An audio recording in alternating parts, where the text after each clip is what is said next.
Okay, good morning. I'm hoping that you've all done your lesson as soon as you woke up and you're not waiting to watch this video for me to tell you to go back and do your lesson. This should be kind of in there by now. Like, wake up in the morning, do your review. As soon as you wake up, before your feet hit the floor. Ready? So today, lesson 115, for morning and evening review is 99 and 100. Salvation is my only function here, and my part is essential to God's plan for salvation because it's the only part you have. The sole responsibility of the miracle worker is to accept atonement for himself. Keep the finger on the nose. I'm not separate from anything here. Any person, situation, or event, I am at one with it. Okay? Atonement, at one. All right? It's easy to say, and when you get a bit of a spiritual ego going, and it'll happen when you get a bit of a spiritual ego going, it's easy to say, oh, that used to be me, blah, blah, blah, blah, blah. But remember, if I've reacted to it, if it's triggered me, if I have a comment or a judgment about it, it still is me. Okay, when the mind is healed, everything just goes past, the day goes past, and you're in the world, but not of it. It doesn't affect you. It doesn't distract you. It doesn't cause any kind of ripple to your peace of mind to comment on, to judge, to anything. Okay, so always remember, I am at one. All right. 99, salvation is my only function here. My function here is to forgive the world for all errors I have made, for thus am I released from them with all the world. Okay, pretty self-explanatory. That's the morning one. In the evening, before going to bed, my part is essential to God's plan for salvation. I am essential to the plan of God for the salvation of the world, for he gave me his plan that I might save the world. Right, and I want to go back to that one in a second, and because that sounds massive, but I'll just explain that one out. So, and then on the hour, salvation is my only function here. On the half hour, my part is essential to God's plan for salvation. Okay, and just getting back to 100, my part is essential to God's plan for salvation. I'm essential to the plan of God for the salvation of the world, for he gave me his plan that I might save the world. All right, it's the plan of atonement. Okay, this is the plan put into orchestration by the teachers. The time of the prophets is over. Okay, the time, hear that from me, because this comes from high command. And I know that I'm professing the love of God to you because, like, that's what we are together. But the time of the prophets is finished. This is the time of the teachers of God. Okay, so when he says here, he gave me his plan that I might save the world, that sounds like a daunting task. I might save the world. Okay, but I'm only asked to do my part. Now, realize and recognize that through the salvation of Jesus Christ, let's say 2,000 years ago as a historic reference, the world was already saved. One man transcended death. Whether you believe it or not, there's that idea in your mind. Did it actually happen? I don't know if I believe that. But it's still there, isn't it? That idea is still there. Did someone really rise from the dead and vanish into the heavens?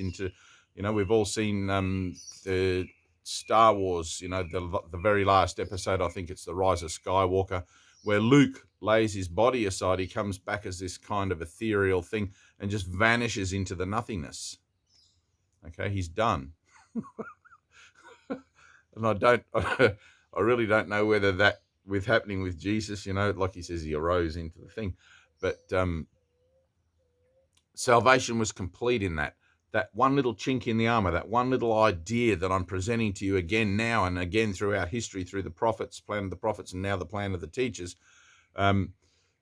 You've been liberated from death because one mind is joined to all minds. We are all one here, and that idea can be aligned with, okay, that idea that somebody transcended death, or someone arose from the dead and ascended to heaven or into the eternal spheres, can be aligned with through this, which is what we're attempting to do. We're bringing our mind from the past and the future, from the idea of a time-based thought system into like a centrally altruistic thought system, wherein we're practicing through the application of the principles that Jesus has left us and then channeled back to us through this book, A Course in Miracles, so that we can begin to true up to that vibration and begin to feel and experience the presence of the divinity within us that is offered through the gift of the Holy Spirit. Like that. It's a beautiful thing. So the idea, don't be deterred by the idea that God gave me his plan that I might save the world. You just have to play your part. The sole responsibility of the miracle worker is to accept atonement for himself. Let me accept atonement for myself here. And I had a nice little thing this morning. I don't know if you know what a hologram is, but just Google it up. A hologram is like a picture that light gets projected through to display an image. But the unique thing about a hologram is if you were to break a piece off, it wouldn't restrict the image or diminish the image in any way that's being projected onto the wall, let's say, or wherever it's being projected, or out into holograms can create 3D images. And likewise, the little piece that you break off also contains the whole. Okay, now think about that. If you shine a light through the little piece, it still shows you the whole same picture, even though you've broken it off. It's incredibly amazing. I don't know how they do it. Science is pretty cool.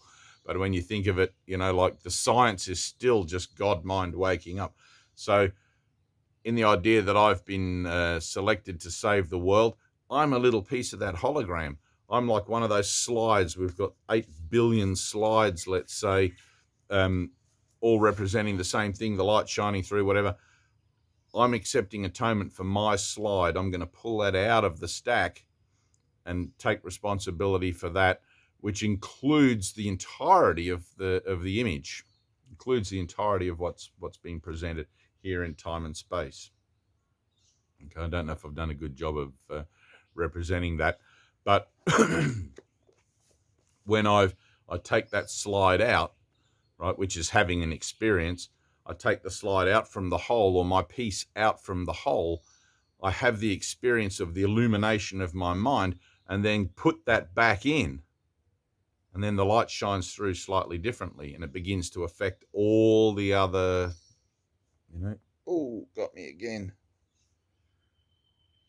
I need to get a scratch and stick. The mosquitoes are vicious this morning. All right, so that was cool. So lesson 115. All right, Google up. There's a book called The Holographic Universe, which I haven't actually read it. I've read a lot of things about holograms, but The Holographic Universe, I think it's called that, or The Holographic World, was something that I know during my time in the community that I spent time with. Quite a few people that had read it and recommended it and all that sort of thing. So you might want to look that up. It's pretty interesting stuff. But don't let it distract you from, it's easy to get distracted by spiritual books. There's always another one that always seem to be saying similar thing to this one, to this one, to this one. It's like, just stick with this one. That's my honest advice to anyone who feels a yearning or a calling to this. Just stick to this one. You don't need to read 50 books about things to come all the way back around to have a head full of crap that you're really, at the end of this, going to have to let go of. Okay? It doesn't matter who said what. It doesn't matter what Dave said, what Osho said, what any bloody enlightened master here and there, whatever. It doesn't matter what they say. It's what you say that counts. Okay? And together we say, I am as God created me. All right, I love you. Peace.